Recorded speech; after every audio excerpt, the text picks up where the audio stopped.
So guys, দূরের পথে travelling করতে করতে কিন্তু আমার সামনে অসাধারণ তিনটি নদী এসেছে। সেই তিনটা নদী আজকে আমি আপনাদেরকে রিভিউ করে দেখাবো। সো আপনারা কিন্তু কমেন্টে অবশ্যই বলবেন যে তিনটা নদীর ভিতরে কোন নদীটা আপনার সবথেকে সুন্দর লেগেছে গাইস। সত্যি এই প্রকৃতিটা না দেখলেই নয়, এই মেঘের দিনে, এই বৃষ্টি বাদলের দিনে এই তিনটা নদী যে অসাধারণ লাগছে সেটা বলার অপেক্ষা রাখে না।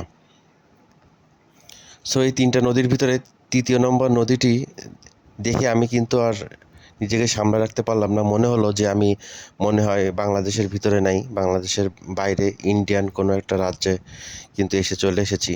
এবং নদীর ভিতরে কিন্তু আপনি দেখতে পারবেন প্রচুর পরিমাণে নৌকা দিয়ে মানুষ কিন্তু মাছ ধরতেছে। ছোট ছোট নৌকা দিয়ে কিন্তু সারিবদ্ধভাবে পুরো নদীতে মাছ ধরতেছে।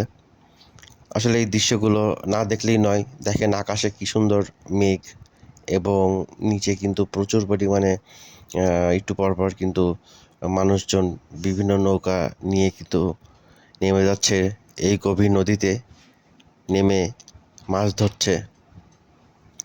সো পুরা দৃশ্যটি উপভোগ করুন গাইস।